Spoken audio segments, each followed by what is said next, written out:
That's the power supply that's running the Yaesu radio, brand new radio.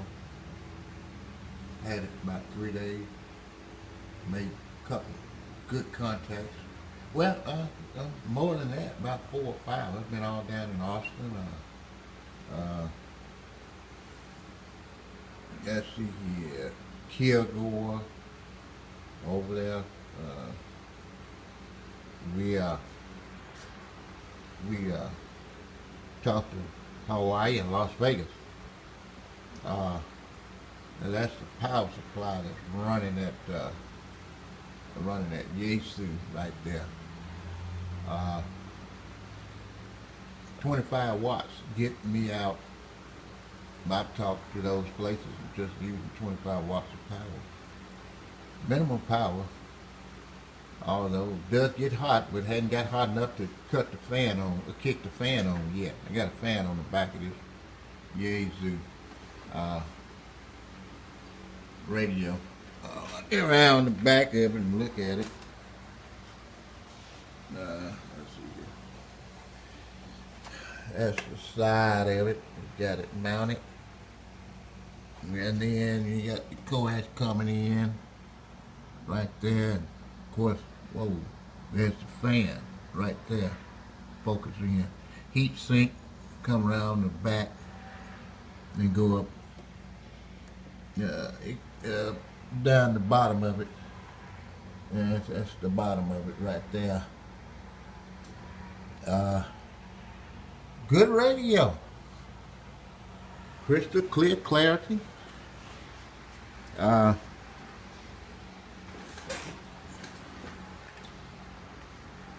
This is what it is right here. I'll show you the book. That's what it is right there.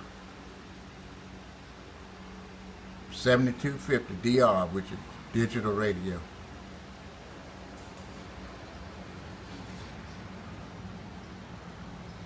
That's it.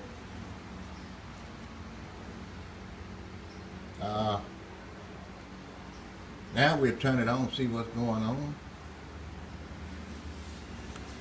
There it is. Yeah, there's a few Brandmeister repeaters. I don't have the numbers off the top of my head. I mean, if you go to the Saginaw, we got somebody on it already. They're talking. Let's see, listen a while and see where the QTR is, where they're located. Over by Fort Worth, and it's a Brandmeister based one, so it has it. But that's really kind of the key is figuring out which ones are Brandmeister, which ones are DMR mark. Some of them might think will bridge back and forth, but I honestly haven't figured out exactly what those mappings are yet around the Metroplex. Speak on the front.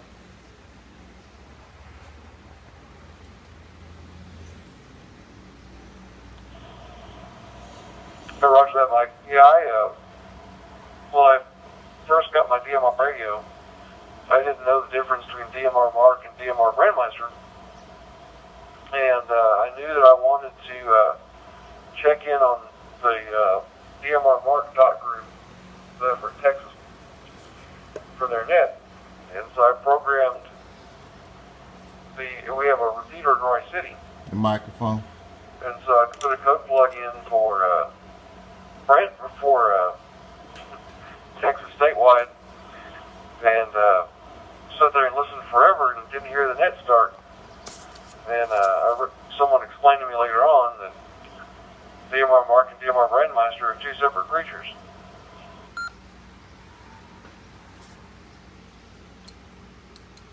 Took the longest for me to kind of get my head wrapped around as well as like all the different networks out there, because you've also got the key in like that and let somebody know that I'm calling in. Don't have to say CQ, just key the mic and they know I'm out here and calling in, and I can talk to them just like they're talking now, real crystal clear volume back and forth. Through the reflector, and so you can get. This is a whole new spectrum for me. I've been talking on CB for 35 years, and this is totally different. It's just no strain in talking, just like talking on telephone. No static, no talking over everybody, like the CB world. It's a totally different ball game out here in the ham world. Excuse me. But I pretty much hang out there or Talk Group 3100. Those usually the two places I'll be on DMR for Brandmeister. Oh, the call signs of people talking. Yeah, they definitely seem to be the busiest. I'm kind of looking forward to when Yaesu gets this next firmware out, so I can play a little bit more with kind of the fusion stuff at home. But right now I can link up to the local repeater, which is what I'm going through right now. I just hate to change the channels on everybody, even though no one really seems to care. It's just kind of like the freedom to change it where I want and leave it there.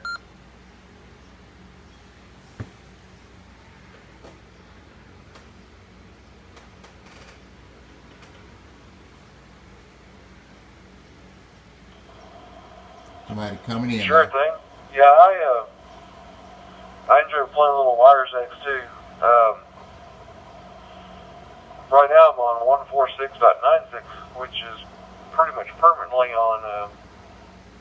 Yeah, when you see that green light come on and flash,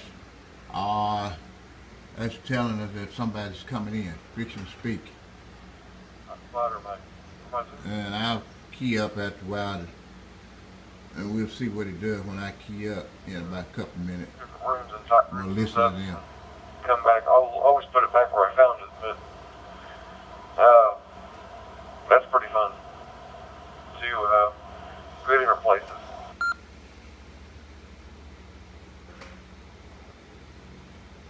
Yeah, I use a simplex one that's like almost right across the street from my place, and it carries me almost all the way to the airport, coming from Fort Worth, and so it works really well.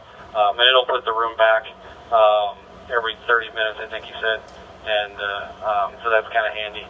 I usually don't switch it that often, if anything American Link, but there's some other ones that are nailed up to American Link, so if I can reach those, I usually just go to those direct.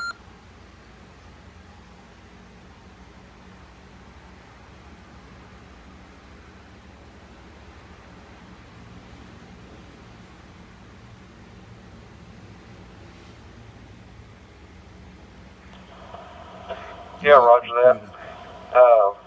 I recently bought an FP2DR, and so it's a dual monitor and dual receiver and all that. So when I'm at work, I work in Dallas, I live in Roy City. So when I'm at work, I'll have W5FC on the A band and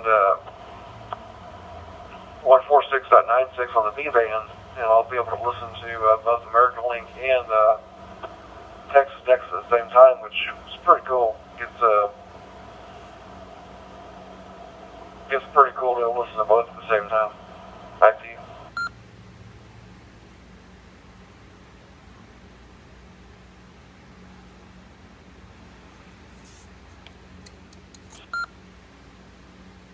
Yeah, the dual monitoring is kind of nice. It's one of the things I wish that I had gotten the 400 instead of the 100 when I got back into radio. But you just have that feature because I was working on a festival thing or a bike ride this last weekend, and dual monitor was actually fairly important. Other than the second channel ended up not working so well, but I used my HT, which had dual monitor, and it was still nice because I could monitor both the primary channel that most people were talking on and the secondary that I was supposed to be on, and not have to worry about missing anything. So it's a great feature to have, and so I wish I had it on my Fusion radio, but I guess that'll be the next upgrade.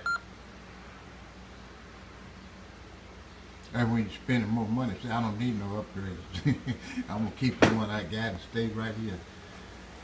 And so far, so good. Yeah, that was a really nice feature I found on this radio, the FT2DR. Prior to that, my ham for Fusion, I can talk this morning, my Fusion radio was a FT70, which I still have it. It's a great radio. But I want to be able to have the dual monitor and some of the other features of this one. But this FT2 ETDR is quickly becoming one of my favorite radios. It's right on par with my D74.